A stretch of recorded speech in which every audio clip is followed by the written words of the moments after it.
Hello friends, this is SP Singh and welcome to smarter everyday. प्यारे दोस्तों, जैसा कि आपको पता है कि हम लोग सीटेट दिसंबर 2025 को टारगेट करते हुए सीटेट के जो प्रीवियस ईयर क्वेश्चन पेपर्स हैं उनको हल कर रहे हैं एक सीक्वेंस में। ठीक है, आज का जो क्वेश्चन पेपर जिसके क्वेश्चंस ये आपके सामने है, ये 9 जनवरी 2023 का पेपर है और यह सेकंड पेपर है जिसका सीडीपी पोर्शन हम लोग हल करेंगे। ठीक है, बहुत बेहतरीन क्वेश्चंस हैं और ऐसे क्वेश्चंस हैं कि यदि आप इनको बहुत अच्छे से समझ लेते हो तो यहाँ से आपको हेल्प मिलेगी। आपके जो दिसंबर 2025 में आपका सीटेट एग्जाम होना है वहाँ उस क्वेश्चन पेपर में यहाँ से बहुत हेल्प मिलने वाली है, क्योंकि इन क्वेश्चंस की लैंग्वेज, इनका लेवल बहुत अच्छा है। ठीक है, और हमारी कोशिश रहती है कि जो क्वेश्चंस की जो लैंग्वेज है वो हम आपको समझा पाएँ, जो कठिन शब्द हैं उनका प्रॉपर अर्थ आपको बता पाएँ। बड़ी संख्या में सीटेट में बच्चे इसीलिए फेल होते हैं क्योंकि वो प्रॉपर तरीके से क्वेश्चन क्या पूछ रहा है, क्वेश्चन क्या कह रहा है, यही नहीं समझ पाते हैं और जो कठिन शब्द हैं उनका मतलब नहीं समझ पाते हैं, इसीलिए बेचारे फेल हो जाते हैं। तो मेरी कोशिश रहती है कि हम आपको क्वेश्चन का मतलब बता पाएँ, कठिन शब्दों का अर्थ बता पाएँ। ठीक है, आइए शुरू करते हैं। यदि आप सीटेट दिसंबर 2025 में बेहतर करना चाहते हैं तो आपके लिए हमारी क्लासेस बहुत वैल्यूबल है। पहला क्वेश्चन आपके सामने क्वेश्चन कहता है कि विकास का कौन सा पहलू समाज के कौशल, मूल्य, रवैये के अधिग्रहण और अंतर्व्यक्तिक रिश्ते बनाने से संबंधित है। कौन सा विकास है जो अच्छे से हो जाए तो हम समाज की स्किल सीख पाएंगे, समाज के मूल्य, आदर्श, रवैया और समाज के साथ कैसे रिश्ते बनाने हैं, ये सारी चीजें हम सीख पाएंगे। कौन सा विकास हमारा अच्छा हो, कॉग्निटिव डेवलपमेंट, संज्ञानात्मक विकास, सोशल डेवलपमेंट, इमोशनल डेवलपमेंट या फिर फिजिकल डेवलपमेंट। अगर यहाँ पे एक हिंट की बात की जाए तो हिंट के हिसाब से समाज के कौशल कब आएंगे, जब बच्चे का सामाजिक विकास होगा। तो समाज, यहाँ भी ये समाज से हमने जोड़ दिया, आंसर तो मिल गया, लेकिन प्रॉपर तरीके से इसका अर्थ समझते हैं। समाज के कौशल हमें कौन सिखाएगा, जब हमारा विधिवत तरीके से सामाजिक विकास हो जाएगा, सोशल डेवलपमेंट हो जाएगा। सामाजिक विकास है क्या? सामाजिक विकास वो प्रोसेस होता है जिसके माध्यम से बालक समाज में रहना कैसे है, समाज के बीच रहकर के काम करना, दूसरों के साथ अच्छे संबंध बनाना और भी जो अच्छी स्किल्स होती हैं समाज के बीच रहने वाली, वो स्किल्स हमें सीखनी है। समाज के वैल्यू, उसका मूल्य, दृष्टिकोण जिसको एटीट्यूड भी कहते हैं। ठीक है, और समाज के बीच रह करके हमें एक अच्छा आचरण, हमारा आचरण बहुत अच्छा होना चाहिए, हमारा बिहेवियर बहुत अच्छा होना चाहिए। ये सारी चीजें हमारे अंदर आएंगी जब हमारा सोशल डेवलपमेंट होगा, है ना, सामाजिक विकास हो जाएगा। ठीक है, ये जो डेवलपमेंट है ये तय करता है कि कोई व्यक्ति, कोई बालक समाज में कितनी कुशलता से लोगों से बातचीत करता है, सहयोग करता है, दूसरों की भावनाओं को समझता है, एक दूसरे के प्रति सहानुभूति रखता है और किस प्रकार वो अपने जो अंतर्व्यक्तिक रिश्ते हैं, जो इंटरपर्सनल रिलेशनशिप है, उसको कैसे वो बनाए रखता है। ठीक है, सामाजिक विकास की अगर हम बात करें तो सामाजिक विकास में जैसे हमने कहा यहाँ पे कि सामाजिक कौशल की बात हो रही है, तो कौशल में जैसे कि मिलजुल करके काम करना, टीम वर्क करना, है ना, एक दूसरे का सहयोग करना, और ये सब चीजें हमारी सोशल स्किल्स में आ जाती हैं। मूल्यों की समझ होनी चाहिए हमारे अंदर, मूल्य, नैतिकता, जैसे कि ईमानदारी, बेईमानी क्या है, ईमानदारी, सहनशीलता होनी चाहिए, करुणा, हमारे अंदर दया, प्रेम भावना होनी चाहिए, है ना। रवैये की बात इन्होंने की है, रवैया और दृष्टिकोण की बात की है। तो रवैये का मतलब जैसे कि दूसरों के विचारों का सम्मान करना है, खुले मन से व्यवहार करना है लोगों से, है ना। तो इस तरीके से हमें अच्छे संबंध बना करके रखने हैं, दोस्ती, पारिवारिक, सामाजिक रिश्ते सब हमें बहुत अच्छे से रिश्ते बना करके रखना है। ये सारा हमारा सोशल डेवलपमेंट के अंतर्गत ही आएगा। संज्ञानात्मक विकास, जैसे कि हमें सोचना, समझना, सीखने की प्रक्रिया, ये सब संज्ञान से जुड़ी है। संवेग, जैसे हमारा जो भावनात्मक विकास है, ठीक है, शारीरिक मतलब हमारा फिजिकल, हमारा बॉडी से जुड़ा हुआ विकास है। तो इसलिए according to the question option number B right हो जाता है। नेक्स्ट क्वेश्चन आपके सामने बहुत प्यारा सा क्वेश्चन है, कहता है कि निम्न में से कौन से कारक बच्चे के संपूर्ण विकास के लिए जिम्मेदार हैं। एक बच्चे का संपूर्ण विकास तब होगा, कब होगा, आनुवंशिकता के माध्यम से, भौतिक वातावरण उसको अच्छा मिले, सामाजिक परिवेश उसको अच्छा मिले। कौन सी चीज इसमें सही होगी? देखिए, संपूर्ण विकास का मतलब क्या है, पहले तो संपूर्ण विकास का मतलब समझो। संपूर्ण विकास का मतलब है कि बच्चे का physical development, mental development, social development, cognitive development, उसका इमोशनल डेवलपमेंट, हर तरीके से भाई, जिसमें शारीरिक, मानसिक, सामाजिक, संज्ञानात्मक, भावनात्मक पक्ष, ये सारे पक्ष शामिल होते हैं। वहां पे बच्चे को क्या चाहिए, उसके लिए आनुवंशिकता भी जरूरी है, जो गुण उसके पेरेंट्स से मिले हैं, और फिर उसका वातावरण भी जरूरी है कि उसको अच्छा एटमॉस्फेयर मिलना चाहिए, और सामाजिक परिवेश, यानी कि ये तीनों ही इसमें इंपॉर्टेंट हो जाते हैं। ठीक है, तो आनुवंशिकता का मतलब आप यहाँ पे समझ रहे हैं, जैसे कि जो हमें अपने पेरेंट्स से जो गुण मिलते हैं, हमारे जैसे बॉडी स्ट्रक्चर हो गया है ना, जैसे पिताजी की बहुत अच्छी बॉडी, हष्ट-पुष्ट हैं, तो बच्चे भी उसी तरीके के हो जाते हैं। बहुत प्रतिभाशाली पिताजी हैं तो बच्चे के अंदर भी ऐसी बुद्धि अच्छी आती है। ठीक है, तो वो सारी चीजें हैं। किसी बच्चे की अगर बौद्धिक क्षमता या उसका जो बॉडी स्ट्रक्चर है तो उसके माता पिता से मिल सकता है, बिल्कुल एज इट इज मिल सकता है। वो आनुवंशिकता होती है जो हमें पेरेंट्स से गुण मिलते हैं। भौतिक वातावरण का मतलब है कि जैसे कि उसका घर हो गया, उसका स्कूल है, और उसको कैसा हवा पानी मिल रहा है, कैसे न्यूट्रिशंस मिल रहे हैं, ठीक है, उसके परिवार का माहौल क्या है, किस प्रकार के वो है ना, तो ये सारी चीजें भौतिक एनवायरनमेंट में आ जाती हैं। सामाजिक परिवेश का मतलब है कि जैसे उसके इसमें भी आपका परिवार आ जाता है, आपके परिवार, दोस्त, स्कूल, समुदाय, आपकी सभ्यता, संस्कृति, ये सारी चीजें। ठीक है, तो ये सारी चीजें मिलकर के बच्चे का एक संपूर्ण विकास करती हैं। तो यहाँ पे हमारे सारे ही ऑप्शंस 1, 2, 3 राइट हो जाते हैं। अगला प्रश्न लेते हैं, और प्रश्न कहता है कि वह प्रक्रिया जिसमें एक बालक अपने माता पिता, अपने जो सहपाठीगण हैं और अन्य महत्वपूर्ण व्यक्तियों से अंतःक्रिया करके सामाजिक कौशल, विचार और मूल्य सीखता है, तो इसको क्या कहते हैं, इसको क्या कहा जाता है। एक बच्चा है वो यानी कि अपने पेरेंट्स से भी सीखता है, उसके जो सहपाठी हैं उनसे भी सीख रहा है, और भी जो महत्वपूर्ण व्यक्ति हैं जैसे टीचर हो गए उसके, उनके साथ अंतःक्रिया करके सीख रहा है, और सामाजिक कौशल, विचार और मूल्य सीखता है। तो इसको क्या कहा जाता है, इसको समाजीकरण कहा जाएगा। क्या कहा जाएगा, इसको समाजीकरण कहा जाएगा, इसको सोशलाइजेशन कहा जाएगा। ठीक है, क्योंकि वो समाज के साथ अंतःक्रिया करके सीखता है और सोशल स्किल्स सीख रहा है, अपने विचारों का आदान प्रदान करके उनको भी सीख रहा है। ठीक है, तो ये समाजीकरण कहलाएगा। पाड़ या ढांचा तो वहां होता कि अगर बच्चा कोई प्रॉब्लम हल कर रहा है, वहां पे वो फंसता है, फिर दूसरा उसको हेल्प कर देता है, फिर तो वो इसके फोल्डिंग बाहर से हो जाएगा। ठीक है, अधिज्ञान वो होता है जिसमें बालक अपने आप को पहचानता है। तो यहाँ पे according to the question option B right हो जाएगा। और अंतःक्रिया करता है समाज के साथ, ये वाइगोत्स्की का पॉइंट है, इसमें कोई बड़ी बात नहीं है।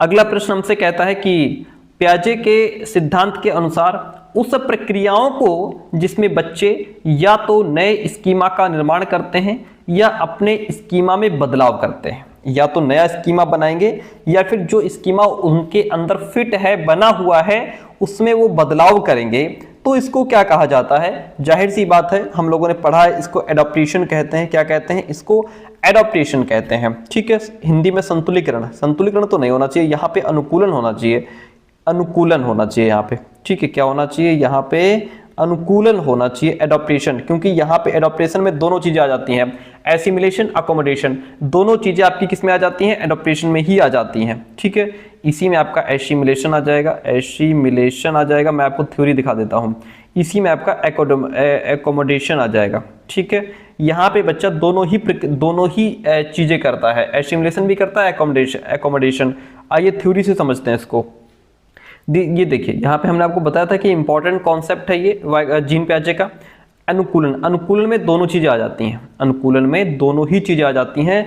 यहाँ पे वातावरण के अनुसार अपने आप को ढालना, जैसा वातावरण है उसके अनुसार अपने आप को ढालना अनुकूलन कहलाता है। इसमें आत्मसात्करण और समायोजन, एसिमिलेशन और अकोमोडेशन दोनों चीजें आ जाती हैं, जिसका मतलब यह है कि आत्मसात्करण में क्या होता है कि पूर्व ज्ञान को नए ज्ञान के साथ जोड़ लिया जाता है, इसी को आत्मसात्करण कहते हैं। हमने आपको समझाया था, बच्चे के अंदर ये वाला स्कीमा बना हुआ है कि एक कुत्ता होता है, चार पैर होते हैं, कान होते हैं, पूंछ होती है उसकी, फिर उस नए डॉग को देखता है, फिर वो क्या करता है, अपने पूर्व ज्ञान को नए ज्ञान के साथ जोड़ता है, ये भी भौंक रहा है, ये भी भौंकता था, मतलब ये भी कुत्ता है, ऐसा हो सकता है। ठीक है, फिर बच्चे के सामने नई प्रॉब्लम क्रिएट होती है, यहाँ वो अपने पूर्व अनुभव में परिवर्तन करेगा। वो पहले तो इसको देख करके कुत्ता ही बोल देगा, क्योंकि उसके अंदर कुत्ते का स्कीमा फिट है, फिर वो इसको देख करके पहले तो कुत्ता बोल देगा, बाद में सोचेगा अरे हाँ यार ये कुत्ता नहीं है, ये तो म्याऊ म्याऊ करती है, इसका मतलब फिर को आगे जब पता चलता है तो समझता है कि हाँ ये बिल्ली है। यहाँ पे बच्चा पूर्व अनुभव में परिवर्तन करके वातावरण के साथ तालमेल बिठाना, यही तो समायोजन है।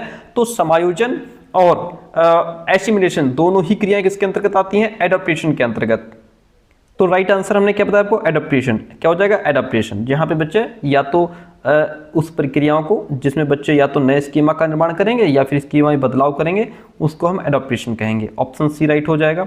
अगला प्रश्न लेते हैं, पांचवा क्वेश्चन देखिएगा।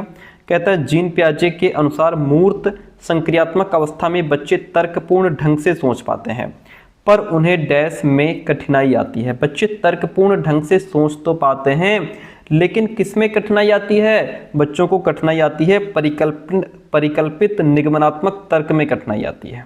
ठीक है, किसमें कठिनाई आती है? हाइपोथेटिको डिडक्टिव रीजनिंग में कठिनाई आती है। कैसे? आइए मैं इसको थ्योरी के माध्यम से समझाता हूं। इस पॉइंट की बात हो रही है, ठीक है, मूर्त संक्रियात्मक अवस्था की बात हो रही है जो कि 7 से 11 साल का है। ये हमसे क्वेश्चन पूछा जा रहा है कि यहाँ पे बच्चे के अंदर किस चीज में समस्या आएगी। तो यहाँ बच्चे के अंदर परिकल्पित निगमनात्मक तर्क यानी कि हाइपोथेटिको डिडक्टिव रीजनिंग में दिक्कत आएगी। कैसे? जो 7 से 11 वर्ष की अवस्था होती है, इस अवस्था तक समस्याओं के प्रति बच्चा संवेदनशील और चिंतित होने लगता है। हालांकि चिंतन में अभी इतना कोई क्रमबद्धता नहीं आती है, उसके अंदर तार्किक चिंतन होने लगता है। जैसे सेंटा क्लॉज का झोला शायद उतना बड़ा नहीं जिसमें सब कुछ समा जाए, फिर सेंटा क्लॉज एक ही शाम सभी के घर भी नहीं जा सकता। बच्चे के अंदर तर्क तो आ गया है लेकिन इतना तर्क नहीं आया है कि इतना जो है कितना बड़ा संसार है, अगर वो चलेंगे तो एक ही घर कैसे पहुंचेंगे और कितनी दूरी होगी, ये सारी चीजें उसके दिमाग में नहीं आएंगी। हालांकि तर्क आने लग जाता है। ठीक है, और यहाँ पे बच्चे के अंदर कंजर्वेशन का गुण आ जाएगा। ठीक है, और जैसे मिट्टी का आकार बदल सकता है पर उसका आयतन नहीं, या फिर बर्तन बदल सकता है लेकिन उसमें पानी की मात्रा उतनी ही रहेगी, है ना। और रिलेशनशिप का गुण आ जाएगा, 4 दूनी 8 होता है तो 2 चक्कू 8 होगा। वर्गीकरण आ जाएगा। लेकिन यहाँ पे जैसा कि क्वेश्चन में पूछा गया है, जो पॉइंट हो रहा है कि निगमनात्मक पूर्वकल्पना तर्क, ठीक है, परिकल्पित निगमनात्मक तर्क कहा गया है उसको, यही पॉइंट है। इसका प्रयोग बच्चा किसमें करेगा? 11 से 15 वर्ष में करेगा। ठीक है, 11 से 15 वर्ष में। अच्छा, ये जो पॉइंट है परिकल्पित निगमनात्मक तर्क, इसका मतलब क्या होता है? देखिए समझते हैं। पियाजे के अनुसार इस अवस्था में, यानी कि अब बच्चा जब 11 से 15 वर्ष में होगा फॉर्मल ऑपरेशनल स्टेज में, तब बच्चा जो है वैज्ञानिकों की तरह तार्किक सोच रखते हैं, ऐसा पियाजे कहते हैं। वे निगमनात्मक पूर्वकल्पना तर्क का प्रयोग समस्या हल में करते हैं, अर्थात वे समस्या के संभावित उत्तरों का परीक्षण करके कोई भी प्रॉब्लम है तो उसके क्या क्या पॉसिबल आंसर हो सकते हैं, पहले वो आंसर निकालते हैं, फिर उन आंसर का टेस्ट करते हैं और फिर जो सही आंसर है उसको निष्कर्ष पर पहुंचते हैं। जैसे अब यहां से आप समझ पाएंगे कि ये जो परिकल्पित निगमनात्मक तर्क है ये आखिर है क्या, इसका मतलब क्या है। जैसे समस्या है, समस्या क्या है कि एक पौधा मुरझा गया, ठीक है, एक पौधा मुरझा गया, तो ये क्या है? ये परिकल्पना है। परिकल्पना उसको लेकर के क्या हो जाएगी? हाइपोथेसिस क्या हो जाएगी? हो सकता है कि उसको पानी नहीं मिला इस वजह से सूख गया, या हो सकता है धूप नहीं मिली तभी सूख गया, या हो सकता है उसमें कीड़े लग गए इसलिए सूख गया। ये क्या है? ये हाइपोथेसिस है। ये क्या है? ये हाइपोथेसिस कहलाता है, परिकल्पना कहलाता है कि आप इमेजिनेशन कर रहे हैं कि ऐसा ऐसा हुआ होगा। अब उसके ये आंसर हो सकते हैं, संभावना है कि ये आंसर हो सकते हैं। अब ये जो आंसर है इसको आप टेस्ट करेंगे। अगर पानी डालते हैं पौधा हरा हो जाता है तो उसके पीछे रीजन क्या निकलेगा कि पानी की कमी थी भाई इसलिए पौधा सूखा। अगर धूप में रखने पर ठीक होता है तो उसके पीछे का रीजन ये निकलेगा, पेड़ के पीछे सूखने का रीजन ये निकलेगा कि भाई धूप नहीं मिली इसलिए सूख गया। तो सबसे सही कारण को स्वीकार किया जाएगा। ये क्या है? ये आप लास्ट में निष्कर्ष पर पहुंचेंगे। ठीक है, तो ये होता है परिकल्पित निगमनात्मक तर्क, जिसमें हम क्या करते हैं, जिसमें हम पहले समस्या को देखते हैं, फिर उसके क्या क्या आंसर राइट हो सकते हैं, फिर उन आंसर को टेस्ट करते हैं और जो बेहतर आंसर उसको एज अ कंक्लूजन हम निकाल के रखते हैं। तो ये चीज यहाँ पे बच्चे को कठिनाई इसलिए होती है क्योंकि ये चीज तो आती है बच्चे के अंदर जब बच्चा होता है 11 से 15 साल का, और यहाँ पे बात हो रही है मूर्त संक्रियात्मक अवस्था की जहां बच्चा है 7 से 11 साल का। ठीक है, तो यहाँ पे बच्चे के अंदर तर्कपूर्ण ढंग से सोच तो पा रहे हैं लेकिन उनके अंदर हाइपोथेटिको डिडक्टिव रीजनिंग नहीं आएगी, वो आएगी जब बच्चा 11 से 15 वर्ष का हो जाएगा। ऑप्शन यहाँ पे सी राइट हो जाता है। हम बढ़ते हैं नेक्स्ट प्रश्न की तरफ। अगला प्रश्न लीजिए, बड़ा प्यारा प्रश्न है। कहता है, देखिएगा कि कोहलबर्ग के अनुसार बच्चे किस अवस्था में नियमों को निश्चित और निरपेक्ष मानते हैं, यानी कि रूल्स को एज फिक्स्ड और एब्सोल्यूट मानते हैं। देखिएगा, पहला है सजा और आज्ञाकारिता अभिविन्यास। ये क्या है, यहाँ ये प्री कन्वेंशनल लेवल है। कोहलबर्ग ने 3 लेवल 6 चरण दिए थे, तो ये प्री कन्वेंशनल लेवल पूर्व परंपरागत स्तर है जहाँ पे बच्चा 4 से 10 साल का होता है, ठीक है। और ये वो लेवल होता है जहां बच्चे नैतिक निर्णय जो है वो अपने व्यक्तिगत लाभ और दंड से बचने के आधार पर करते हैं। जैसे कि मैंने आपको क्या किया था, इसका एक वो आपका एक एग्जाम्पल मैंने आपको दिखाया था, आइए एक बार मैं दिखा भी देता हूं। मैंने जीन पियाजे, कोहलबर्ग, वाइगोत्स्की तीनों की थ्योरी बहुत डिटेल में पढ़ाई है, उसको जरूर कर लीजिएगा। यहाँ की बात हो रही है जहाँ बच्चा 4 से 10 साल का होगा। इस अवस्था में नैतिक तर्कना दूसरे लोगों के मानकों से निर्धारित होता है, ना कि सही या गलत के अपने आंतरिक मानकों के द्वारा। बच्चा यहाँ किसी भी व्यवहार को अच्छा या बुरा उसके भौतिक परिणाम क्या होंगे उसके आधार पर मानता है उसको। इसकी 2 अवस्थाएं होती हैं, जैसा कि क्वेश्चन में पूछ रहा है, वो हमारी ये पहला स्तर है, ठीक है। जो पहले स्तर की पहला चरण है ये। अच्छा या बुरा काम पूरी तरह से उसके रिजल्ट पर डिपेंड करता है कि उसका रिजल्ट क्या होगा। बालक डर के भय से बड़ों की आज्ञा का पालन करता है, लेकिन किसी गलत क्रिया को गलत नहीं मान सकता यदि वो क्रिया पहचानी ना जाए, दंडित न किया जाए। मेहमान आते हैं और बच्चा उनसे हाय हेलो नहीं करता, जब वो चले जाते हैं तो आप उसको डांटते हैं कि तुमने नमस्ते क्यों नहीं किया।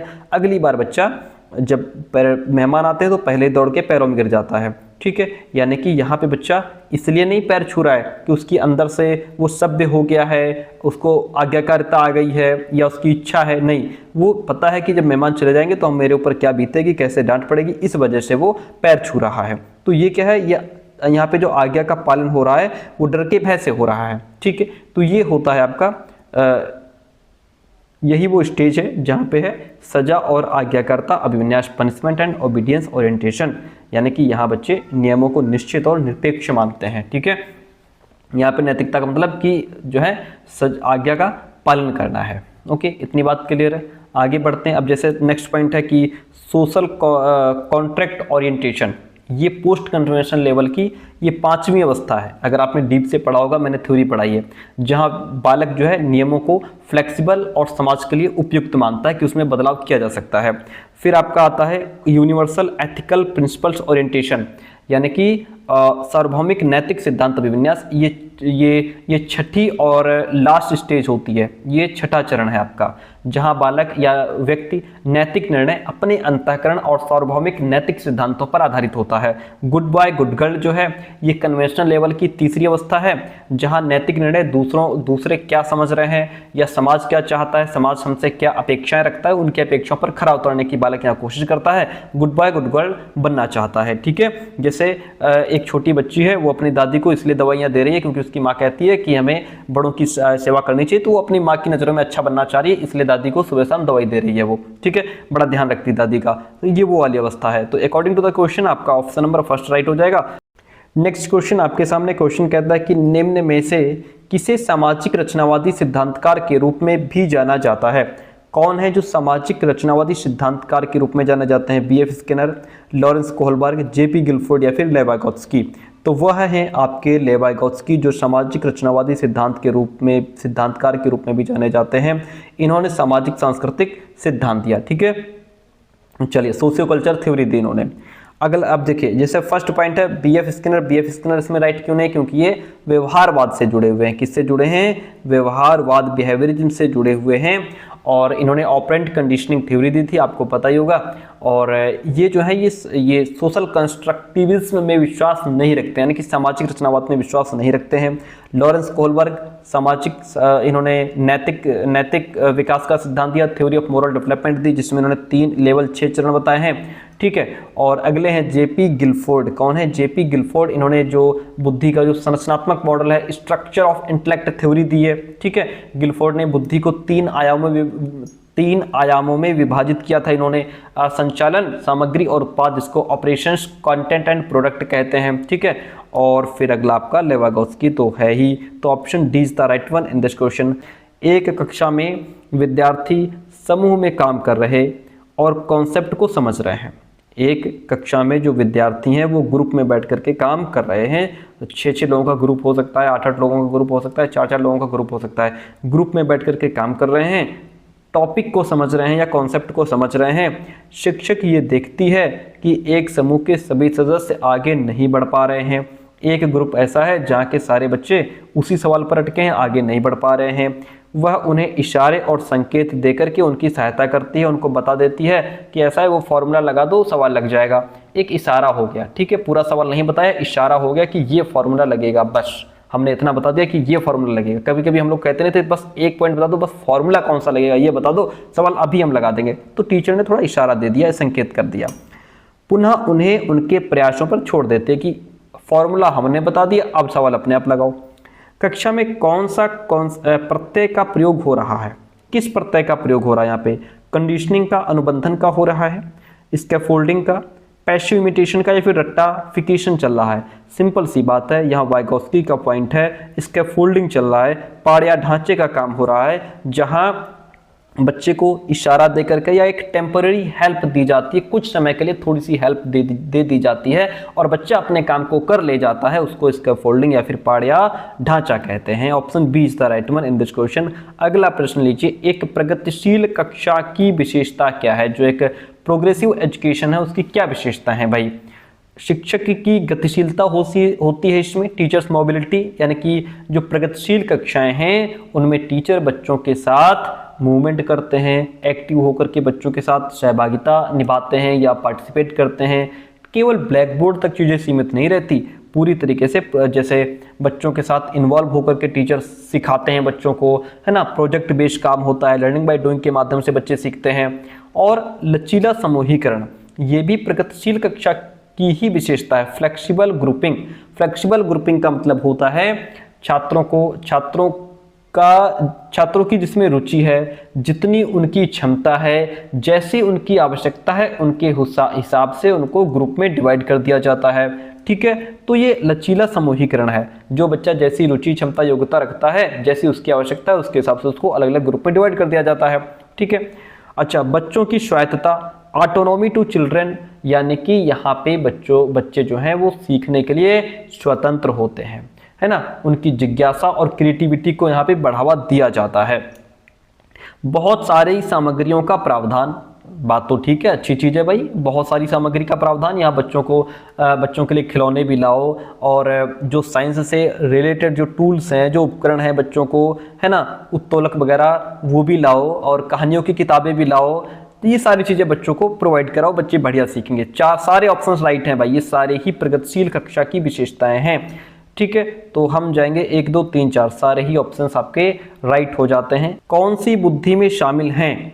बिंबों को कुशलतापूर्वक संचालन करने की क्षमता, आलेख के कौशल और तर्क उनका जिनके 2 से अधिक विमितियां होती हैं। बहुत बड़े क्वेश्चन की लैंग्वेज देखो कितनी कठिन है, क्वेश्चन समझ में ही नहीं आ रहा क्या कह रहा है। आइए समझाता हूँ। क्वेश्चन कहता है कि ऐसी कौन सी बुद्धि होती है जिसमें इमेजेज यानी कि चित्रों, graphics, skills and reasoning, anything that would include more than 2 dimensions, यानी कि ऐसी कौन सी बुद्धि होती है जिसमें चित्रों को, ग्राफिक्स को, अलग अलग प्रकार की जो शेप्स होती हैं उनको समझने की और घुमाने की, कल्पना में इधर उधर करने की क्षमता होती है, इमेजिनेशन में ही, बिल्कुल डायरेक्ट नहीं, अपने दिमाग में ही वो चित्रों को समझ रहे हैं, ग्राफिक्स को समझ रहे हैं, अलग अलग प्रकार की आकृति को समझ रहे हैं। ठीक है, अपनी इमेजिनेशन में, विशेषकर जब 2 या 2 से अधिक, यानी कि विशेषकर जब बात 2 से ज्यादा दिशाओं या अलग अलग डायमेंशंस की हो। ठीक है, ऐसी यानी कि कुल मिलाकर के बात यह है किस प्रकार की समझ या बुद्धि वाले लोग चित्रों और आकृतियों को अपने दिमाग में अच्छे से देख और घुमा सकते हैं। ठीक है, कौन सी बुद्धि होती है? तो ये जो बुद्धि होती है इसे कहते हैं स्पेशियल इंटेलिजेंस, स्थानिक बुद्धि। ठीक है, जैसे ये लोग क्या होता है जिनके अंदर स्पेशल इंटेलिजेंस होता है, ये मैप को बहुत अच्छे से समझ लेते हैं, इनके अंदर मैप को समझने की बुद्धि बहुत अच्छी होती है, मैप को समझ करके रास्ता बड़े जल्दी समझा देंगे। कोई आर्किटेक्ट हो गया, बिल्डिंग की 3D इमेज को दिमाग में सोच सकता है, कोई कलाकार, डिजाइनर, ये चीज़ों को पहले तो इमेजिनेशन अपने दिमाग में ही बना लेते हैं, फिर उसको सामने मूर्त रूप देते हैं, पहले अपने दिमाग में ही चीज़ों को बना लेते हैं। तो ये स्पेशल इंटेलिजेंस की विशेषताएं हैं। तार्किक गणितीय बुद्धिमत्ता जिनके अंदर होती है, ठीक है, ये लोग मैथ्स में बहुत अच्छे होते हैं और बहुत जल्दी समस्याओं को पकड़ते हैं, क्वेश्चंस को, मैथ्स के क्वेश्चन बहुत जल्दी हल करते हैं। शारीरिक गति संवेदनात्मक बुद्धि, बॉडली काइनेस्थेटिक इंटेलिजेंस, जैसे कि प्लेयर्स हो गए, खिलाड़ी, जिनका अपनी बॉडी पर फुल कंट्रोल होता है। ठीक है, अंतर व्यक्तिक, इंटरपर्सनल, ये लोग दूसरों की भावनाओं को बहुत जल्दी पकड़ते हैं। इंट्रापर्सनल दूसरों, और अगर इंट्रापर्सनल होता तो अपनी हो जाता, तब व्यक्ति अपने बारे में बढ़िया सोच पाता है। इंट्रापर्सनल मतलब दूसरों को बहुत जल्दी समझ लेते हैं। According to the question option number D right हो जाएगा। हम बढ़ेंगे नेक्स्ट प्रश्न की तरफ। अगला प्रश्न आपसे क्या कहता है, भाषा और सोच। देखिए, भाषा और सोच की अगर बात करें, एक दूसरे से स्वतंत्र होता है, सामाजिक सांस्कृतिक संदर्भ से स्वतंत्र होता है, या फिर एक दूसरे से परस्पर जुड़ा है क्योंकि दोनों एक दूसरे को असंख्य रूप से प्रभावित करते हैं, या केवल आनुवंशिकता से प्रभावित होता है ना कि पर्यावरणीय कारकों से। देखिए, भाषा और सोच की अगर बात करें तो ये दोनों एक दूसरे को प्रभावित करते हैं।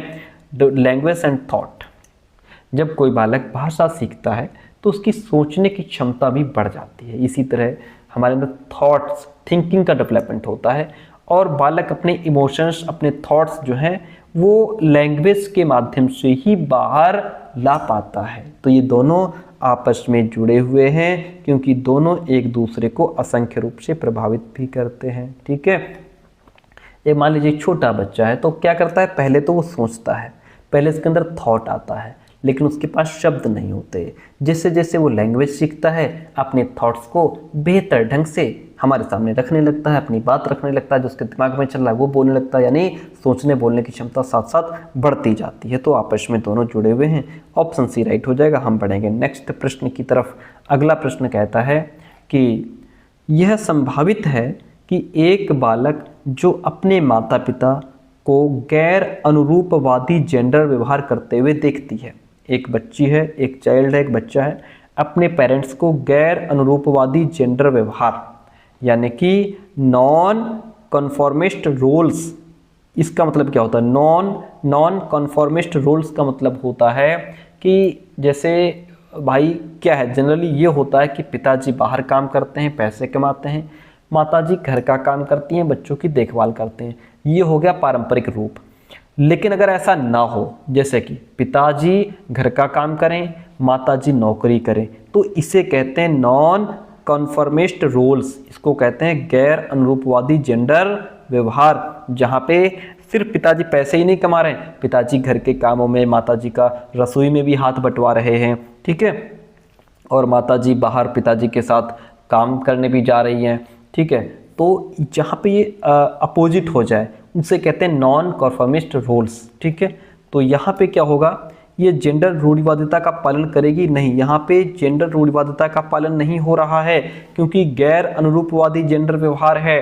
ठीक है, पिताजी घर के कामों में हेल्प कर रहे हैं, माताजी बाहर काम करने जा रही हैं। ठीक है, पारंपरिक जेंडर भूमिकाओं पर सवाल उठाएगा। ये बात सही है, यहाँ पे जब बच्चा ऐसी चीज़ों को देख रहा है तो वो इस पर सवाल उठाएगा और पूछेगा कि ऐसा क्यों, हमने तो दुनिया को इसी तरीके से देखा है कि पिताजी काम करते हैं, माताजी घर का काम करती हैं, लेकिन यहाँ पे आप गैर अनुरूपवादी जेंडर व्यवहार हो रहा है, नॉन कन्फॉर्मिस्ट रोल्स अगर बच्चा देखेगा तो इस पर वो सवाल उठाएगा। ठीक है, तो वो ये समझेगा बालक कि लड़का या लड़की होना किसी काम को करने की एक लिमिट तय नहीं करता। इससे बच्चा पारंपरिक सोच, जैसे लड़की घर संभाले, लड़का बाहर जाए, ऐसी बातों को सवालों की निगाह से देखेगा। ठीक है, तो यहाँ पे ऑप्शन सेकंड राइट हो जाता है। जेंडर निरंतरता का यहाँ पे कोई पालन नहीं है, जेंडर पूर्वाग्रह से ग्रसित यहाँ पे कुछ नहीं है। ऑप्शन बी जो है वह राइट हो जाएगा। अगला प्रश्न लीजिए, और प्रश्न कहता है, क्या कहता है कि अपनी कक्षा में विविधता के समायोजन के लिए एक टीचर को क्या करना चाहिए। विविधता, देखिए विविधता का मतलब हमने बार बार बताया है कि हर छात्र अलग संस्कृति से आता है क्लास में, उसकी भाषा अलग हो सकती है, उसकी सभ्यता, उसकी परंपराएं, रीति रिवाज, सोचने का तरीका, सीखने की गति, सब कुछ अलग हो सकता है। इसलिए एक टीचर को क्या करना चाहिए, छात्रों की सामाजिक सांस्कृतिक पृष्ठभूमि के प्रति संवेदनशील रहना चाहिए, समान निर्देश देने चाहिए और व्यक्तिगत मतभेदों की अवहेलना करनी चाहिए। नहीं, हम कभी भी क्लास में व्यक्तिगत मतभेदों की अवहेलना नहीं करेंगे। ठीक है, समान निर्देश भी नहीं देंगे क्योंकि कोई बच्चा तेज सीख रहा है, कोई धीमे सीख रहा है। ठीक है, तो जैसा बच्चा है, जैसा वो उसकी सीखने की स्पीड है, उसके हिसाब से हम उसको सिखाएंगे। ये गलत हो गया क्योंकि हमने यहाँ व्यक्तिगत मतभेद को शामिल नहीं किया, उसको अवहेलना कर दी। छात्रों के सामाजिक संदर्भ की पूरी तरह से अवहेलना हम नहीं करेंगे। बच्चों को उनके माता पिता के व्यवसाय के आधार पर नामांकन करना, नहीं नहीं, हम बच्चों को लेबल्ड भी नहीं करेंगे, नामांकित भी नहीं करेंगे कि उनके पिताजी के व्यवसाय के आधार पर उनका नामांकन कर दिया, ये भी गलत बात है। ठीक है, on the bias of their parents, ठीक है, कि हम उनके सिर्फ यहाँ पे हम पूर्वाग्रह से जुड़ गए, बायसनेस हो गया, ये भी हटा दो। एक ही ऑप्शन बचता है कि छात्रों की जो सामाजिक सांस्कृतिक पृष्ठभूमि है हमें उसके प्रति संवेदनशील रहना चाहिए, सभी छात्रों का जो भी बैकग्राउंड है उसको समझना चाहिए, और जो बच्चा जैसा सीखने वाला है उसके हिसाब से हमको टीचिंग मेथड अपनाना चाहिए, ताकि सभी बच्चे खुद को सम्मानित महसूस कर सकें, अपने आप को समझ पाएँ कि हमारी भी क्लास में कोई इम्पोर्टेंस है, हम भी महत्व रखते हैं। ठीक है, इससे बच्चा खुल करके बात करेगा, क्वेश्चन पूछेगा, क्योंकि उसके विचारों को यहाँ पे महत्व मिल रहा है। तो option A is the right one in this question. अगला प्रश्न लेते हैं। प्रश्न कहता है आकलन का उद्देश्य क्या होना चाहिए। ये जो क्लास में हम आकलन करते हैं, असेसमेंट करते हैं, इसका क्या उद्देश्य होना चाहिए। देखिए, आकलन का मकसद ये समझना होता है कि बच्चे ने कितना सीखा है और उसकी हेल्प कैसे की जा सकती है और वो बेहतर कैसे सीख सकता है। ठीक है, तो यहाँ पे आकलन का उद्देश्य क्या होना चाहिए कि बच्चा इन्हेंसमेंट हो सके लर्निंग में, बच्चों का वर्गीकरण और नामांकन कर सकें। नहीं, हम बच्चों का क्लासिफिकेशन, वर्गीकरण या नामांकन नहीं करेंगे, उनको अलग थलग नहीं करेंगे। देखिए, लेबल्ड जो है ना, या कैटेगराइज, ये सब नेगेटिव वर्ड हैं। बच्चों में कंपटीशन को बढ़ावा नहीं देंगे, बच्चों के अंदर भय और तनाव पैदा नहीं करेंगे। हम ऐसा काम करें कि बच्चों को सीखने में वृद्धि हो, बच्चे सीखने में और ज़्यादा इम्प्रूव कर पाएँ अपने आप को। ठीक है, यहाँ पे option A is the right one in this question. हम बढ़ेंगे नेक्स्ट प्रश्न की तरफ। अगला प्रश्न नीचे कहता है कि बच्चों के सीखने और तरक्की के मूल्यांकन के लिए विविध तरीकों और प्रणालियों का प्रयोग करना चाहिए। बात बिल्कुल ठीक है कि बच्चे सीखें और तरक्की करें, इसके मूल्यांकन के लिए अलग अलग प्रकार के तरीके हमको अपनाने चाहिए। ठीक है, ये बात सही है, क्योंकि हर बच्चा अलग तरीके से सीखता है, इसलिए मूल्यांकन में भी एक से अधिक विधियां, तरीके हमको अपनाने चाहिए। एक ही तरीके से सबका मूल्यांकन नहीं करना चाहिए। विभिन्न क्षेत्रों में बच्चों के विकास की समग्र जानकारी देने के लिए मूल्यांकन का एक तरीका काफ़ी नहीं होता है ना। ये बात आपको समझ में आई भाई। जैसे इसका मतलब ये है कि बच्चा सिर्फ एक विषय या एक ही स्किल में आगे नहीं बढ़ता, बल्कि बच्चा कई क्षेत्रों में, बच्चा विभिन्न क्षेत्रों में, अर्थात जैसे उसकी भाषा में भी अच्छा है बच्चा, मैथ्स में अच्छा है, उसके अंदर क्रिएटिविटी है, सोशल बिहेवियर उसका कैसा है, इमोशनली उसकी समझ कैसी है, इन सारे क्षेत्रों में डेवलपमेंट होता है ना बच्चे का। तो अगर हम एक ही तरीका अपनाएंगे मूल्यांकन का, तो ये तो गलत है ना कि हम बच्चे का फिर दूसरा जो उसका दूसरा क्षेत्र है उसको हम माप ही नहीं पाएंगे। जैसे अगर हम सिर्फ लैंग्वेज को लेकर के, भाषा पर उसका टेस्ट ले रहे हैं या सिर्फ मैथ्स पर उसका टेस्ट ले रहे हैं, तो जो उसको दूसरे जैसे इंग्लिश हो गया या दूसरे सब्जेक्ट हो गए, दूसरी चीज़ें हो गई, जो उसके अंदर क्रिएटिविटी है, स्पोर्ट है, वो सारे छूट जाएंगे ना। हम सिर्फ एक पॉइंट को लेकर के उसको नाप देंगे कि ये अच्छा है कि खराब है, ये गलत बात है। ठीक है, अगर हम सिर्फ उसका रिटन टेस्ट ले लेंगे तो बच्चे के बाकी जो डेवलपमेंट है वो तो नहीं समझ पाएंगे ना। बच्चों का केवल एकेडमिक नहीं होता डेवलपमेंट, उसमें भावनात्मक, सामाजिक, शारीरिक, भाषाई, मोरल डेवलपमेंट भी होता है भाई। एक ही मूल्यांकन तरीका जैसे लिखित परीक्षा सभी पहलुओं को नहीं माप सकता, इसलिए काफ़ी नहीं है। ठीक है, इसलिए ये जो सेकंड ऑप्शन है फर्स्ट को राइट भी करता है। ए और आर दोनों सही है, आर सही व्याख्या कर रहा है यहाँ पे ए की। ओके, इतनी बात हो गई क्लियर। हम बढ़ते हैं नेक्स्ट प्रश्न की तरफ। अगला प्रश्न लीजिए, समावेशी स्कूल की रचना में क्या शामिल है। समावेशी स्कूल क्या होता है भाई। समावेशी शिक्षा का मतलब हमने आपको पहले ही समझाया है कि सभी बच्चों को, चाहे वो किसी भी समाज, सभ्यता, संस्कृति से आते हों, वो फिजिकली चाहे जैसे हो, कोई बच्चा दृष्टिबाधित हो सकता है, मेंटल डिसेबल्ड हो सकता है, ठीक है, चाहे जो भाषा बोलता हो, सबको एक साथ एक छत के नीचे सब लोग पढ़ेंगे, एक साथ सबको पढ़ने का अवसर मिलेगा, ऐसा स्कूल है। तो उसकी रचना में क्या शामिल है भाई। नामकरण और दोषारोपण को अपनाना, नहीं, ये हम नहीं अपनाएंगे। नामकरण क्या होता है पहले तो ये समझो। नामकरण का मतलब ये होता है जब किसी बच्चे को उसका व्यवहार कैसा है, उसकी क्या कमजोरी है, या कोई उसकी स्पेसिफिक कोई विशेषता हमको मिल जाए, उसके बेस पर अगर हम उसको कोई पक्का टैग दे देते हैं, जैसे हमने कह दिया ये बच्चा बड़ा स्लो है, हमने उसको स्लो कह दिया, या हम किसी को कह दें ये बच्चा बहुत नालायक है, ये तो कमज़ोर वर्ग से कुछ नहीं कर पाएगा, ठीक है, ये लड़की है गणित में कमज़ोर ही होगी, ठीक है। तो ऐसे हम किसी को टैग दे दें कमज़ोर, हमने कह दिया ये लड़की बहुत कमज़ोर है तो हमने उसको कमज़ोर का टैग दे दिया, ठीक है। हम कहते हैं ये बहुत स्लो है तो हमने उसको स्लो का टैग दे दिया। हमको किसी का नामकरण नहीं करना है, ठीक है। कमज़ोर का हमको, अगर हम किसी को कहते हैं कि कमज़ोर है तो हमने उसको कमज़ोर का नामकरण दे दिया, वो हमको कभी नहीं करना है। दोषारोपण का मतलब क्या होता है कि जब किसी बालक को उसकी किसी कमी की वजह से, कंडीशन की वजह से, बैकग्राउंड की वजह से हीनता या शर्म का कारण मान लिया जाता है। जैसे कोई बच्चा कमज़ोर आर्थिक वर्ग से है तो उसे कमतर समझना, दिव्यांग बच्चे को बेचारा या अलग मान लेना, ठीक है, ये दोषारोपण हो जाएगा। अच्छा, पूर्वाग्रह और पक्षपात पर सवाल उठाना, ये बात सही है।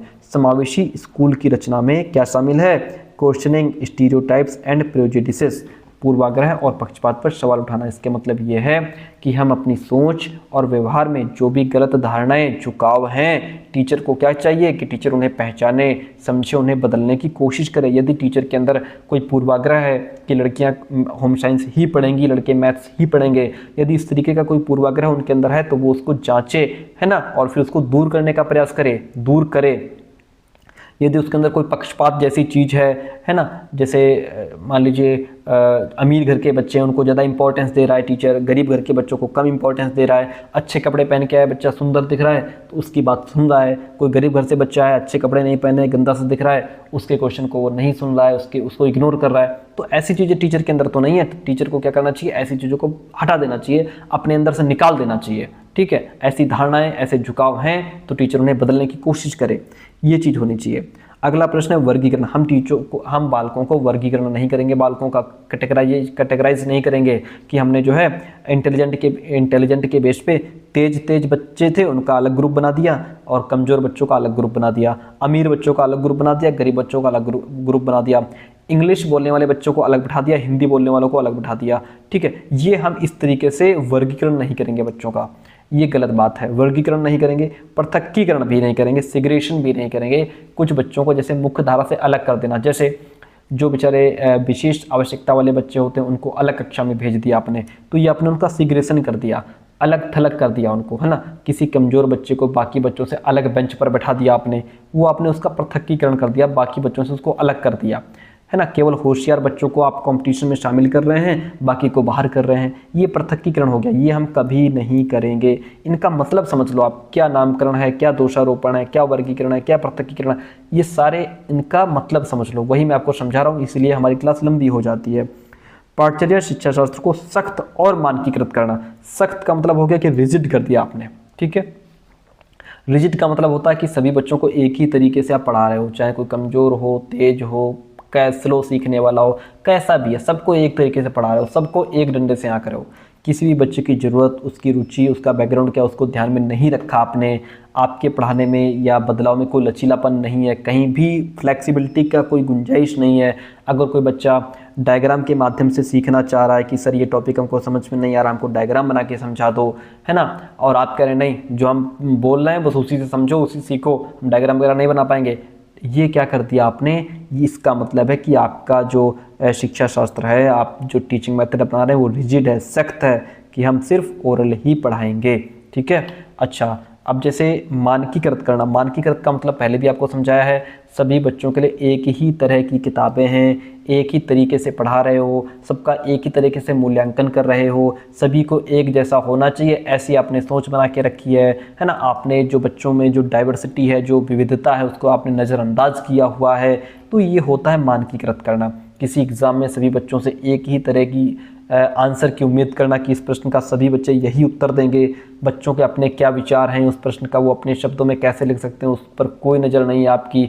आपने सिर्फ ये समझा है इस प्रश्न का आंसर सबको ऐसे ही देना चाहिए, ऐसे ही देंगे, ये मानकीकृत हो जाएगा। यहाँ पे आप बच्चों को महत्व नहीं दे रहे हो, इसलिए इस प्रश्न का आंसर बी हो जाएगा, बाकी सारे ऑप्शन गलत हैं। हम बढ़ते हैं नेक्स्ट प्रश्न की तरफ। मैं थोड़ा ज़्यादा समझाने का प्रयास करता हूँ, इसलिए क्लास हमारी लंबी हो जाती है। अगला प्रश्न, निम्नलिखित में से कौन सी हस्तक्षेप रणनीति सामाजिक तौर पर वंचित समूह से आने वाले बच्चों को समावेशन में मदद करेगी? जो बेचारे बच्चे वंचित समूह से आए हैं, यानी बच्चों को जो सामाजिक रूप से पिछड़े हैं, वंचित हैं, समाज से उनको प्यार स्नेह नहीं मिल पाया, है ना, जो बेचारे अल्पसंख्यक पृष्ठभूमि से आ रहे हैं, उन्हें स्कूल में अच्छी तरह से शामिल करने के लिए कौन सी रणनीति होगी? बताओ भाई। सभी बच्चों की बातों को धैर्यपूर्वक सुनना, बात तो ठीक है, हम बच्चों की बातों को धैर्यपूर्वक हमको सुनना भी चाहिए। इससे बच्चों को ये महसूस होगा कि वो भी उतने ही इम्पोर्टेंट हैं जितने कि दूसरे बच्चे, है ना। और वंचित बच्चे अक्सर खुद को एक तो दबा हुआ महसूस करते हैं, है ना। उनको लगता है कि हमारा कोई इम्पोर्टेंस ही नहीं है। जब टीचर धैर्य से उनकी बात को सुनेगा तो, है ना, उनकी बात को इम्पोर्टेंस देगा, उनकी विचारधारा को इम्पोर्टेंस देगा, तो बच्चे थोड़ा खुलेंगे, उनका कॉन्फिडेंस लेवल अच्छा होगा और फिर वो बढ़िया से क्लास में अपने आप को शामिल कर पाएंगे। बात बहुत अच्छी लिखी है। अगले ऑप्शन देख लेते हैं। बच्चों का योग्यता के आधार पर स्पष्ट और पृथकीकरण, मैंने जस्ट इससे पहले आपको बताया पृथकीकरण बच्चों को बिल्कुल नहीं करना है कि योग्यता के आधार पर आपने सबको अलग अलग कर दिया, नहीं, बिल्कुल नहीं करेंगे। बच्चों की उपस्थिति पर सख्त निगरानी और अनुपस्थित बच्चों की कड़ी शारीरिक सजा। अरे नहीं भाई, पहले ये तो जान लो कि बच्चा अनुपस्थित क्यों है, अपसेंट क्यों है, what is the reason behind it. बच्चा कल क्यों नहीं आया, 2 दिन से क्यों नहीं आ रहा है, हो सकता है बेचारा बीमार हो, घर में कोई समस्या हो, ठीक है। तो ये सारी चीज़ें, आप ऐसा नहीं कि कड़ी सजा देने लग जाओ, ये भी गलत है।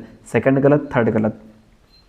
स्कूल के वार्षिक दिवस और अन्य उत्सवों में केवल उच्च उपलब्धि वाले बच्चों की भागीदारी, जो बढ़िया नंबर लाए हैं सिर्फ उनको आप इंक्लूड कर रहे हो, बाकी को हटा रहे हो, ये बात गलत है। ऐसे आप जो है समावेशन नहीं कर पाएंगे, ये भी पॉइंट हटा दो। ऑप्शन क्या सही है, सभी बच्चों को आप बहुत ही धैर्यपूर्वक सुनेंगे, ओके। इससे समावेशी शिक्षा को बढ़ावा मिलेगा। अगला प्रश्न लीजिए, 18 नंबर क्वेश्चन है आपके सामने। कहता है लेखन कार्य में शब्दों की चूक हो जाती है। किसमें चूक हो जाती है, रिटन वर्क में दिक्कत है भाई। धीमी नकल की गति है, बच्चा नकल भी कर रहा है तो बहुत धीरे धीरे नकल कर रहा है ना, यानी कि देख करके लिख रहा है तो बड़ा स्लो लिख रहा है। लिखने में अन्य चुनौतियाँ, डिफ़िकल्टी इन राइटिंग, यानी कि पूरी तरीके से बच्चे को लिखने में दिक्कत है। इसका मतलब क्या हो गया, बच्चे को डिस्ग्राफिया से बच्चा ग्रसित है, जहाँ पे उसको लिखने में दिक्कत है, स्पेलिंग्स में मिस्टेक करता है, शब्दों के बीच दूरी सही से नहीं फिट कर पाता, कहीं पे शब्द पास पास लिख देगा, कहीं बहुत दूर दूर लिख देगा, स्पेलिंग्स कोई वर्ड लिख रहा है तो स्पेलिंग्स में मिस्टेक कर रहा है। ये सारी समस्याएं बच्चे को डिस्ग्राफिया में आती हैं, ठीक है। अगला है जैसे डिस्कैलकुलिया, जिसको मैथ्स में प्रॉब्लम होती है, गिनतियों में दिक्कत करेगा, है ना, जोड़ घटाने में बार बार दिक्कत करेगा और संख्याओं की समझ नहीं हो पाएगी। ऐसे बच्चे तो, डिस्कैलकुलिया से ग्रसित बच्चे तो टाइम तक नहीं बता पाते हैं। अच्छा, ASD हो गया, श्वलीन क्रम विकार, जो समाज के साथ कैसे व्यवहार करना है, कैसे अपनी भाषा रखनी है ना, और बात रखनी है अपनी, और अपनी बात को कैसे रखना है, उसको कैसे कंटिन्यू करना है, तो ये सारी चीज़ें बच्चे के अंदर होंगी। गिफ्टेडनेस तो फिर प्रतिभाशाली तो है ही वो। तो यहाँ पे अकॉर्डिंग टू द क्वेश्चन हमारा डिस्ग्राफिया राइट हो जाएगा, जिसको लिखने में दिक्कत है। अगला प्रश्न लीजिए, बड़ा बढ़िया प्यारा सा प्रश्न है। कहता है, क्या कहता है कि कहाँ गया, आरव ब्लैक बोर्ड के बहुत नज़दीक बैठने पर जोर देता है। कहता है मैं ब्लैक बोर्ड के बहुत नज़दीक बैठूंगा और पढ़ते समय किताब को अपनी आँखों के बहुत पास रखता है। ऐसी कंडीशन में एक टीचर को क्या करना चाहिए भाई, ऐसी सिचुएशन में टीचर को क्या करना चाहिए। देखिए, आरव को इस व्यवहार पर कड़ी सजा देनी चाहिए, ये कौन सी बात हो गई। बच्चे पहले ये तो जान लो कि आखिर वो ऐसा क्यों कर रहा है, ब्लैक बोर्ड के बहुत नज़दीक बैठ रहा है, पढ़ने के लिए किताब बहुत पास रख रहा है आँखों के, है ना। तो इस सिचुएशन में आप क्या करेंगे, सजा देंगे? नहीं, हम सजा नहीं देंगे। आरव की आँखों की जाँच के लिए पेशेवर विशेषज्ञ की सलाह लेनी चाहिए। कुछ हद तक पॉइंट ठीक लग रहा है, आगे बढ़ते हैं। बेकार अंक वाले रिपोर्ट कार्ड को उसके माता पिता के पास भेज देना चाहिए। इससे क्या सॉल्यूशन निकलेगा भाई, है कोई बात का मतलब यहाँ पे? कोई मतलब नहीं है।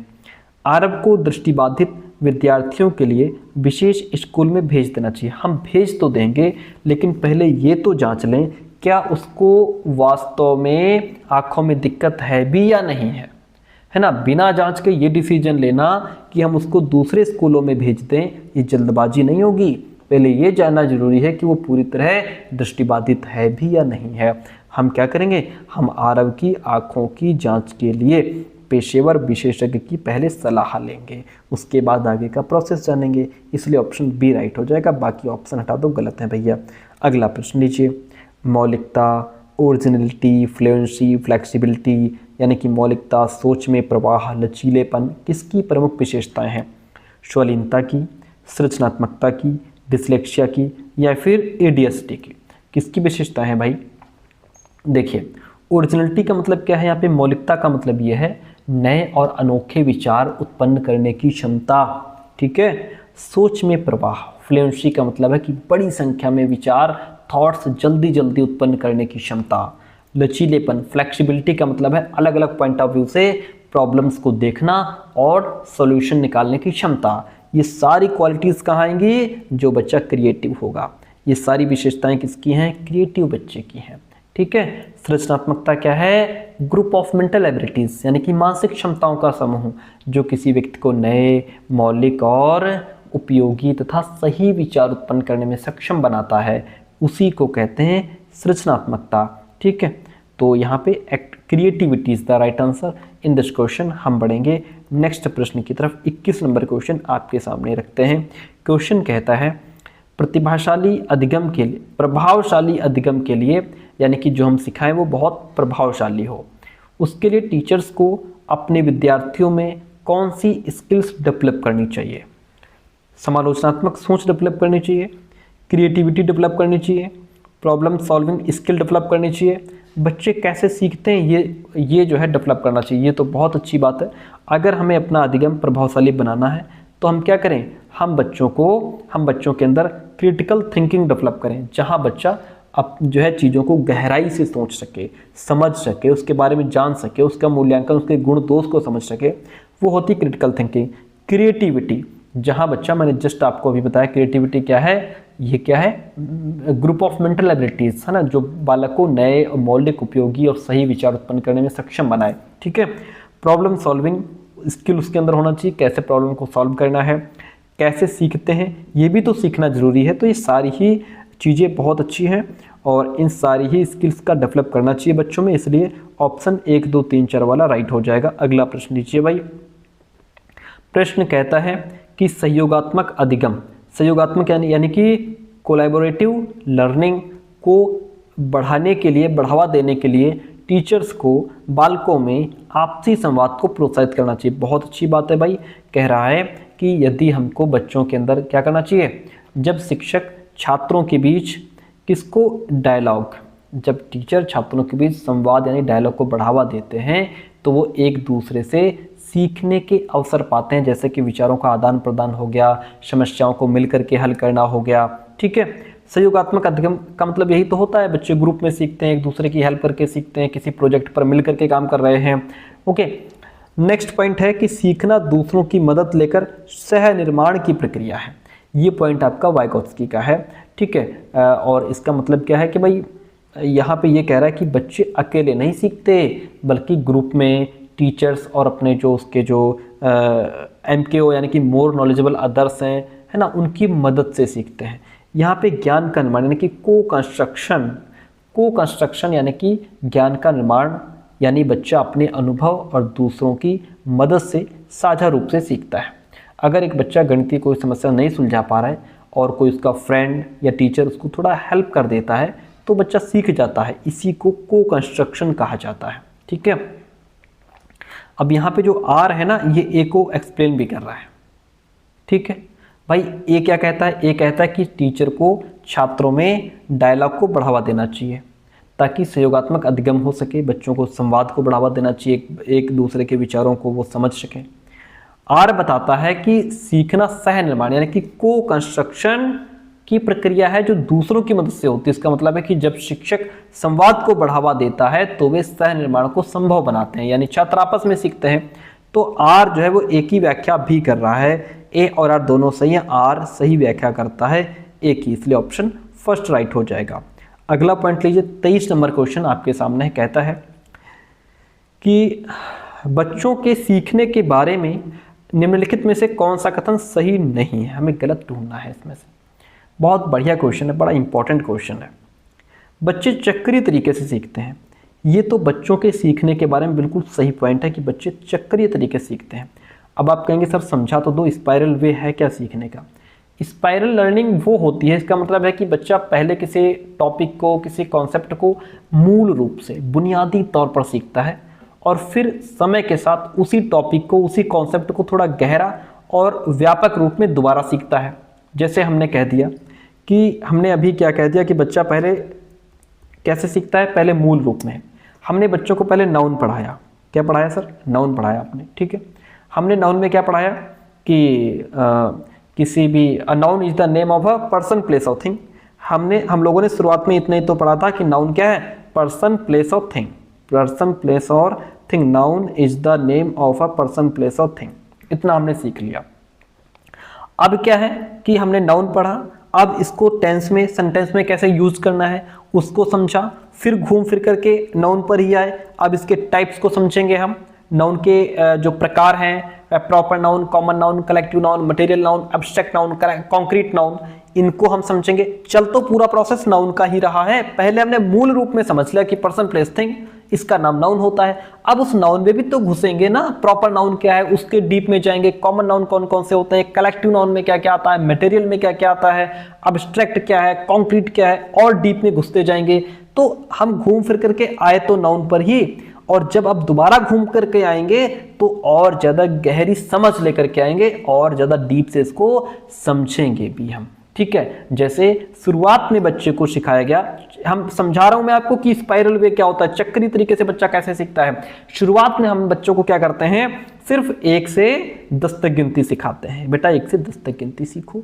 फिर हम बच्चे को 1 से 100 तक गिनती 50 तक सिखाते हैं, फिर 100 तक सिखाते हैं। फिर बाद में उनको हम कैसे सिखाते हैं, 1 + 1 सिखाते हैं। फिर हम उनको 2-2 संख्याओं वाला, 3-3 अंकों की संख्या है ना, ऐसे करके जोड़ सिखाते हैं बच्चों को। आखिर घूम फिर कर वो नंबर ही चल रहे हैं बच्चा, नंबर ही तो घूम फिर करके आ रहे हैं। फिर जोड़ सिखाते हैं, घटाना सिखाते हैं, गुणा सिखाते हैं, भाग सिखाते हैं, उनको डेसिमल्स सिखाते हैं, फ्रैक्शंस सिखाते हैं, है ना। तो ये संख्या का जो कॉन्सेप्ट है ना, बार बार नंबर्स पर ही घूम करके आ रहा है।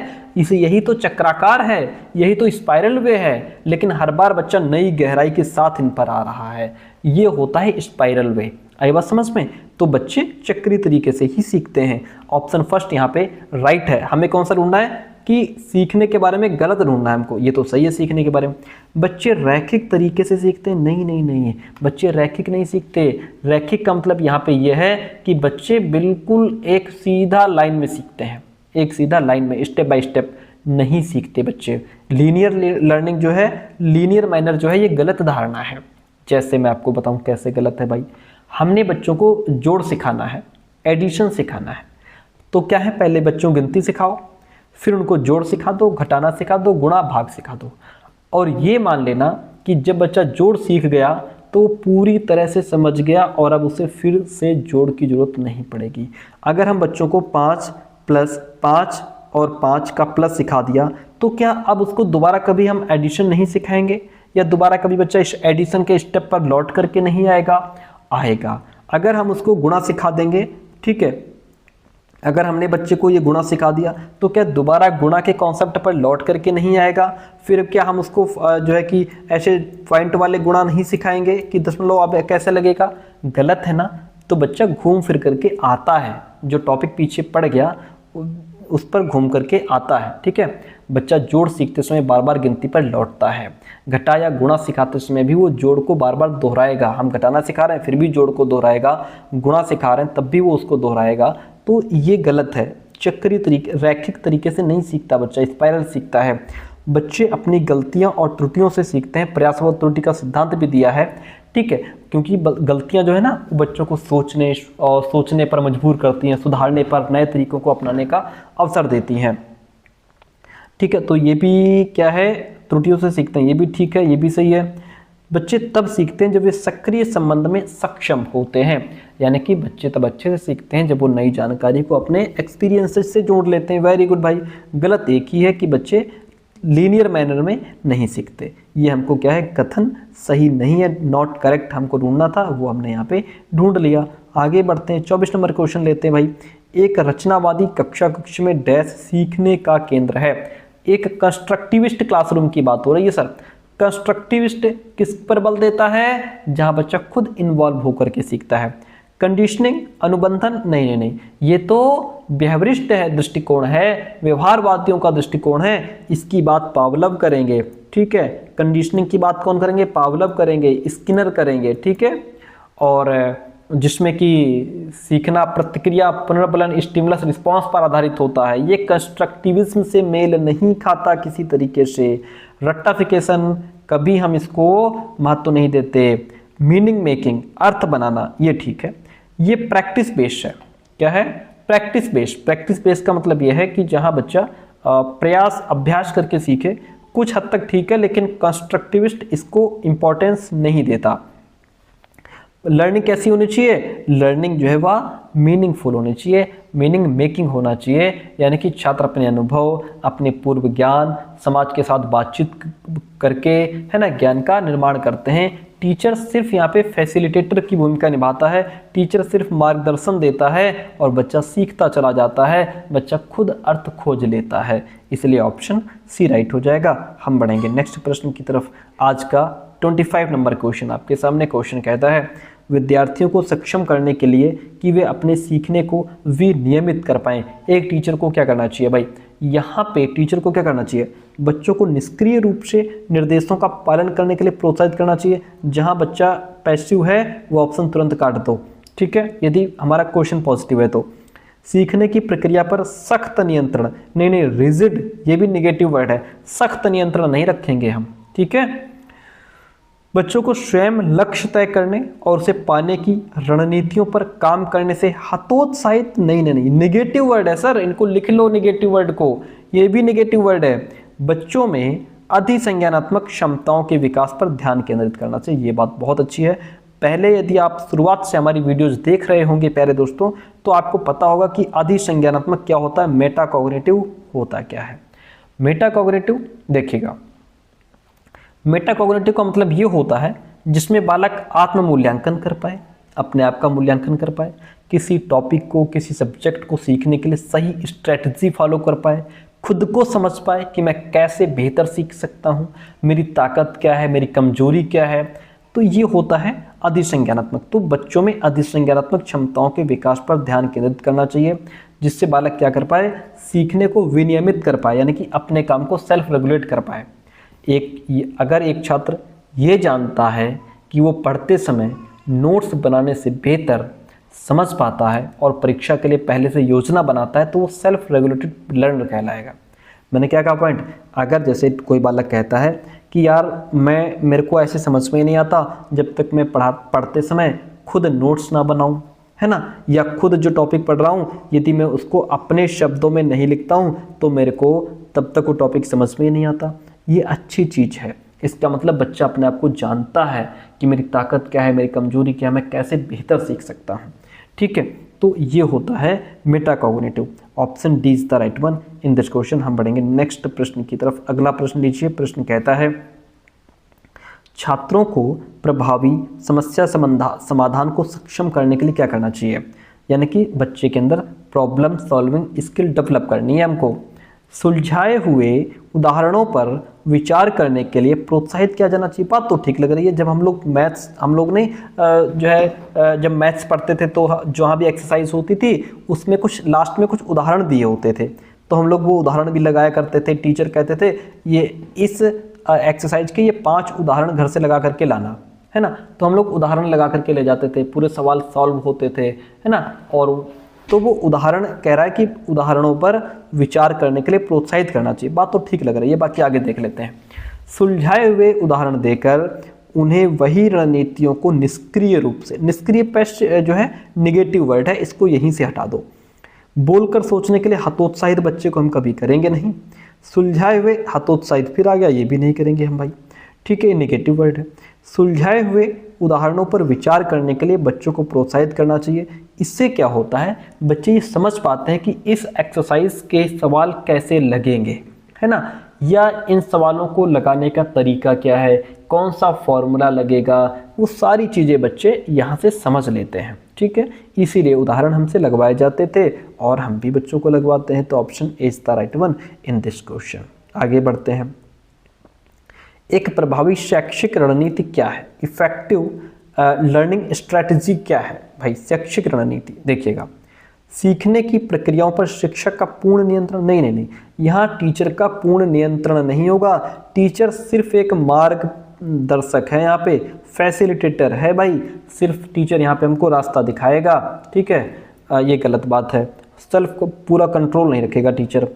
संकल्पनात्मक मानचित्र बनाना और नई जानकारी को पूर्व जानकारी से जोड़ना, पॉइंट अच्छा है। मैं अभी समझाता हूँ कि संकल्पनात्मक मानचित्र होता क्या है।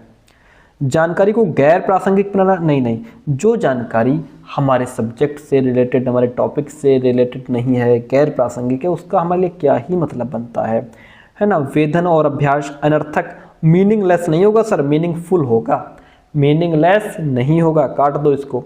ये कह रहा है एक प्रभावी शैक्षिक रणनीति वो होती है जहाँ पे संकल्पनात्मक मानचित्र बनाया जाता है, यानी कि क्रिएटिंग कॉन्सेप्ट मैप्स। अगर हम कोई टॉपिक पढ़ रहे हैं तो उसको हम एज अ मैप बना रहे हैं तो वो हमको लंबे समय तक याद रहता है। मैं आपको पिक्चर दिखाता हूँ एक, कि संकल्पनात्मक मानचित्र होता क्या है। ये जो इमेज आप सामने देख पा रहे हैं इसी को कहते हैं संकल्पनात्मक मानचित्र, यानी कि कॉन्सेप्ट मैपिंग। मान लीजिए आपका कॉन्सेप्ट है क्लाइमेट चेंज। अब क्लाइमेट चेंज में के पीछे कारण क्या है, इसका हल क्या है, इसके एविडेंस क्या है, आपने अलग अलग लिखे कि क्लाइमेट चेंज के कारण क्या है, ह्यूमन एक्टिविटीज़ की वजह से नेचुरल एनवायरनमेंट चेंज हो रहा है, ये इसके कारण है कि हमारा क्लाइमेट चेंज हो रहा है। इसके एविडेंस इधर हैं, melting glaciers, increase in extreme weather, warming oceans.